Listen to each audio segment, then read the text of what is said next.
Hippocrates, who is regarded as the father of medicine, in his findings claimed that all disease starts in the gut. This shines a light on the power of food and the nature of its effect on the system as a whole. Today I'm going to be showing you how I make kimchi, which is fermented raw vegetables with a little added spice. And for this recipe you're going to need some cabbage, some peppers, both red and yellow, a red apple, some thyme, scallions, cool boiled water, Himalayan salt, seaweed,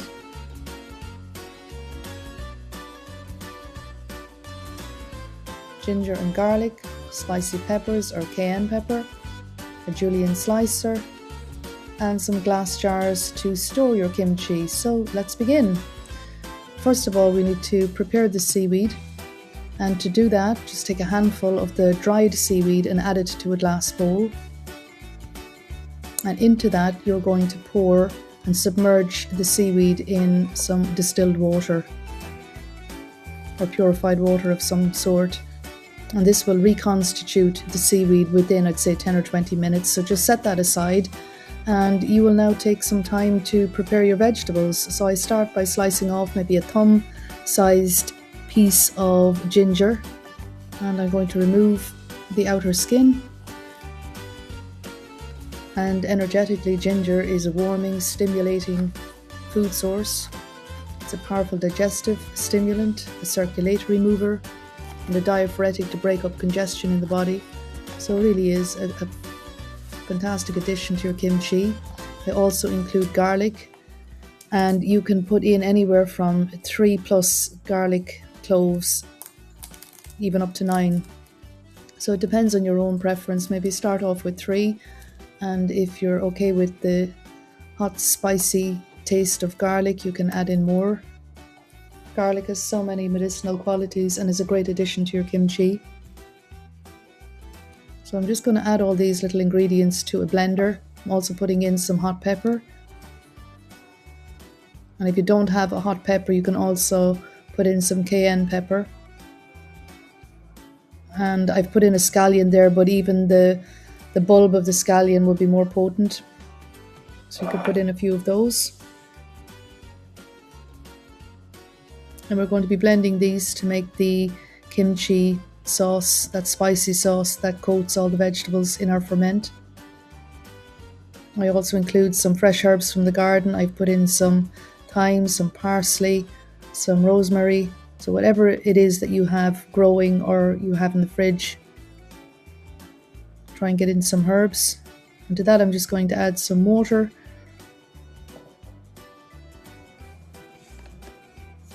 And I'm going to blend that at high speed for about 30 seconds. And you'll see it quickly forms a lovely, rich, creamy liquid dressing that you can then pour over your grated or shredded vegetables. So I start by shredding the cabbage into fine little pieces.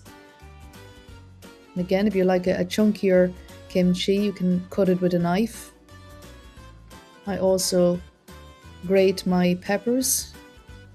So I'd have 2 red peppers and 1 yellow, and add that to my cabbage. And I include all those little parts, so don't throw any of it away. Take a few minutes to just manually cut up the leftover pieces after you grate them with the julienne slicer. So they've all gone into the mixing bowl. To that I'm going to add about 9 scallions, and again that gives a lovely, rich, vibrant green colour to your kimchi. So these little splashes of colour, they just make it very appetizing, really vibrant in colour. These carrots I have grown organically out in the garden, so you'll see they're not perfect in shape, but certainly are in taste. What they lack in shape, they make up for in taste, I should say. So I just removed the outer skin, and again use my julienne slicer, and I will just grate that into fine little pieces. And again, don't waste any of it. It's so precious when you take the time to grow these vegetables. You don't tend to discard them too easily. We certainly do try to make the most of every little piece. So into our mixing bowl we have our cabbage, peppers, carrots, And now I'm just preparing the apple. You can de-seed the apple, and this provides a food source, a sugar source for the bacteria in the fermentation. So just add your spicy sauce to the vegetables, and you're now going to spend a few minutes just bringing them all together. And as you work your hands through the vegetables, you're squeezing them, and this will draw the natural juices out of the cabbage. Now some at this stage will add salt, and salt will also extract the water from the cabbage and the liquid from the vegetables, but I want to make a low sodium kimchi, and I get my inspiration there from the Hippocrates Institute, who tend to leave out salt from their kimchi. But if you want to, you can make a brine, and to do that you would add 1 tablespoon of salt to a pint of water. And you can either add the brine at this stage while you're massaging the vegetables and combining them all together, or I tend to at the end just add a little bit once they're all in the jar.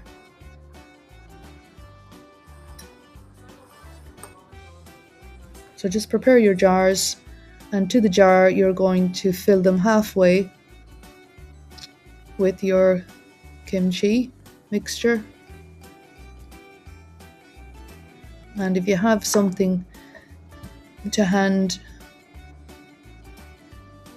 that will allow you to just compress them all down into the jar, I use a tamper that I got with the Vitamix blender, and it's really good. So just apply a little bit of pressure there, and you're working out any air pockets that might have formed.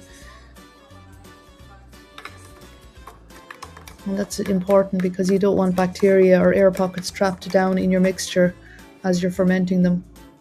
So once it's halfway full, just add half the red apple to each of the jars, and again that's a food source for the bacteria within the fermentation. And it just speeds up the process. So continue to fill your jar to the top, and this quantity is enough to fill 2 jars.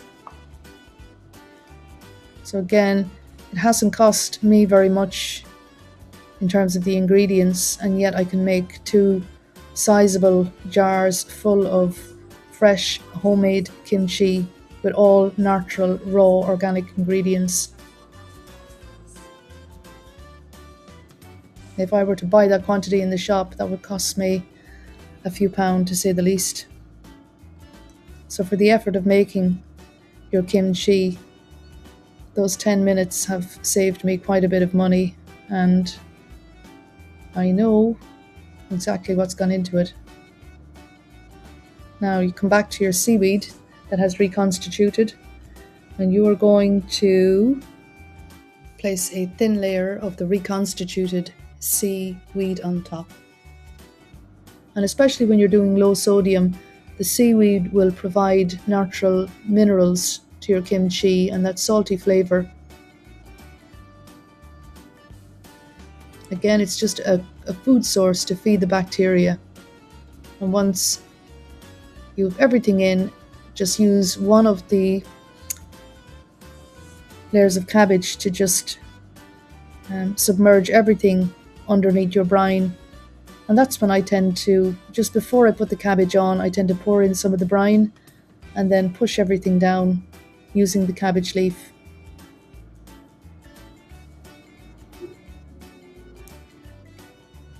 So just spend a few minutes there making sure that everything is concealed below the liquid in your jar. And I use one of these glass weights which I got on Amazon. I find them very useful, or you could use a sterilized stone. Just something that will apply some pressure to the cabbage leaf and keep all the ingredients underneath the water, because if they tend to come up above the water, that's where you might find that mold will form and it will spoil and go bad. Set these jars out on a countertop, and after 3 days you will have a beautifully fermented kimchi. Our beautiful kimchi, and you see the richness of colour coming through, and it's just really appetizing even to look at. but it's got such a depth of flavour with all of the different types of vegetables and the seaweed, the apple.